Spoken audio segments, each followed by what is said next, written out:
एक समय की बात है जब इक्ष्वाकु वंश में त्रिशंकु नाम का एक राजा था।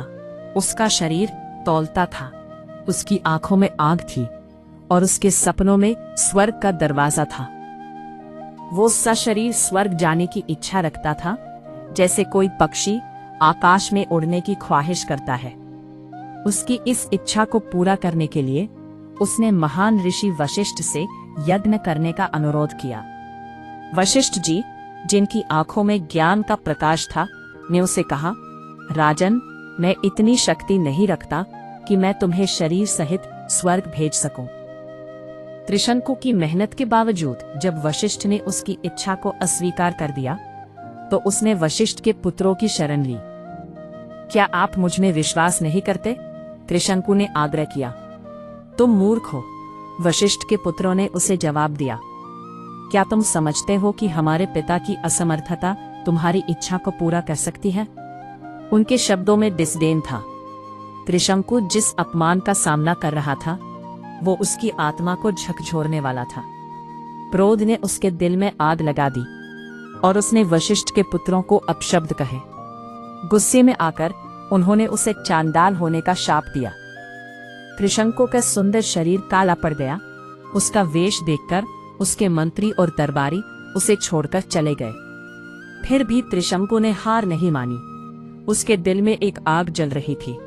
वो विश्वामित्र के पास गया, जो तपस्वी थे। ऋषिराज, आप महान हैं, मेरी इच्छाओं को पूर्ण करें, उसने विनम्रता से कहा। विश्वामित्र ने कहा, मैं तुम्हारी इच्छा पूरी करूंगा। उन्होंने अपने 4 पुत्रों को बुलाया और यज्ञ की तैयारी शुरू की। जब यज्ञ का निमंत्रण अन्य ऋषियों को भेजा गया, तो वशिष्ठ के पुत्रों ने इस अपमानजनक यज्ञ में भाग लेने से इनकार कर दिया। यह सुनकर विश्वामित्र का क्रोध बढ़ गया। उन्होंने शाप दिया कि वे सब कालपाश में बंधकर यमलोक को जाएंगे। यज्ञ की तैयारी के बीच त्रिशंकु ने सब देवताओं को बुलाने का प्रयास किया, लेकिन कोई भी देवता नहीं आया। विश्वामित्र ने त्रिशंकु को आकाश की ओर भेजने का संकल्प लिया। उन्होंने मंत्र पढ़ना शुरू किया और जल छिड़कते ही त्रिशंकु आकाश में उड़ने लगे। लेकिन इंद्र ने देखा और क्रोधित होकर कहा, तू यहाँ नहीं रह सकता, तुझे गुरु के शाप का सामना करना होगा। त्रिशंकु ने सिर के बल गिरना शुरू किया। अब त्रिशंकु की पीड़ा ने विश्वामित्र को जगा दिया।